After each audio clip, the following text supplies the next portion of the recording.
শাবান মাসের ফজিলত করণীয় আমল করণীয় হাদিসের আলোকে দয়া করে বলবেন। আর কয়েকদিন পরেই শাবান মাস শুরু হতে যাচ্ছে। শাবান মাস সম্পর্কে আমাদের অনেক মানুষই জানেন না যে শাবান মাসটা এমন একটা মাস যেই মাসে বান্দার আমল আল্লাহর কাছে সারা বছরের আমলের হিসাব দেওয়া হয়, জমা দেওয়া হয়। নবী করিম সাল্লাল্লাহু আলাইহি সাল্লাম শাবান মাসে সবচেয়ে বেশি নফল রোজা রাখতেন। রমজানের পরে বছরের 2 মাসে বেশি নফল রোজা রাখতে হয়, একটা হলো মুহররম, আরেকটা হলো শাবান। নবী করিম সাল্লাল্লাহু আলাইহি সাল্লাম সম্পর্কে আমাদের আয়েশা রাদিয়াল্লাহু আনহা, উসামা ইবনে যায়েদ রাদিয়াল্লাহু তাআলা আনহু আর বিভিন্ন হাদিস সাহাবীরা বর্ণনা করেছেন যে তিনি শাবানে যত রোজা রাখতেন রমজানের পরে অন্য কোনো মাসে এত রোজা রাখতেন না। আমাদের আয়েশা রাদিয়াল্লাহু তাআলা এও বলেছেন কানা ইয়াসুমু শাবানা ইল্লা কালিলা, নবী করিম সাল্লাল্লাহু আলাইহি সাল্লাম গোটা শাবান জুড়ে রোজা রাখতেন, কয়েকটা দিন বাদে। শেষের দিকে রোজা রাখতেন না, শাবানের শুরুর দিকে বেশি বেশি রোজা রাখতেন। শাবান মাস সম্পর্কে একজন সাহাবী জিজ্ঞাসা করেছেন, ইয়া রাসূলুল্লাহ, আমি আপনাকে শাবানে বেশি রোজা রাখতে দেখি, এর কারণটা কি?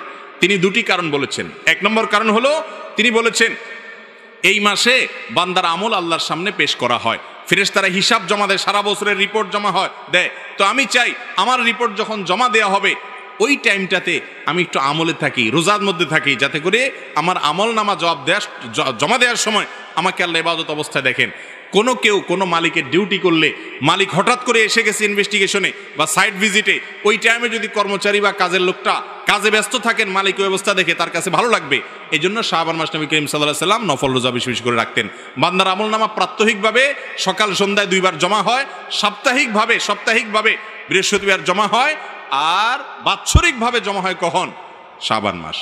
আর দ্বিতীয় কারণ হলো শাবান মাসে নবী করিম সাল্লাল্লাহু আলাইহি সাল্লাম বেশি বেশি রোজা রাখতেন। এর কারণ হলো এই মাসে মানুষ গাফেল থাকে, ওই যে রমজানের ব্যস্ততা, যে রমজান আসলে তো ইবাদত করবই, এই জন্য আগে থেকে আর করে না। রজব মাস সম্মানিত মাস, রমজান মাস শ্রেষ্ঠ মাস, মাঝখান দিয়ে এই মাসটা গাফেল থাকে। তো নবী করিম সাল্লাল্লাহু আলাইহি ওয়াসাল্লাম মাসে বেশি বেশি নফল রোজা রাখতেন। এই জন্য শাবান মাসের শ্রেষ্ঠ আমল হলো কি করা? নফল রোজা রাখা।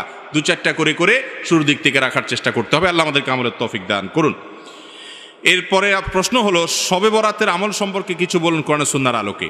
ভাইরা আমার, শবে বরাত অর্থাৎ মধ্য শাবানের যে রাত, লাইলাতুন নিসফি মিন শাবান, এই রাত সম্পর্কে বিভিন্ন হাদিস থেকে বোঝা যায় আল্লাহ রাব্বুল আলামিন মুশরিক, শিরকে লিপ্ত এবং হিংসুক, কারোর প্রতি হিংসা রাখে, এইরকম 2 ব্যক্তি ছাড়া বাকি যারা কারোর প্রতি হিংসা রাখে না, শিরকে লিপ্ত না, এই মানুষগুলোকে আল্লাহ তাআলা সাধারণ ক্ষমা ঘোষণা করেন।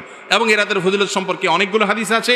সেই হাদিসগুলোর বেশিরভাগের সনদের ব্যাপারে মুহাদ্দিসদের রেকমেন্ড হলো, মূল্যায়ন হলো যে সেগুলো দুর্বল, কিন্তু সবগুলো হাদিসকে একত্র করলে এই রাতের ফজিলত একেবারে অস্বীকার করার সুযোগ থাকে না। আবার আমরা এটাকে যেভাবে বছরের সবচেয়ে গুরুত্বপূর্ণ রাত বানিয়ে নিয়েছি সেটাও সঠিক না, কারণ বছরের ইবাদতের জন্য সবচেয়ে ফজিলতপূর্ণ রাত কোনটা? শবে কদর না শবে বরাত?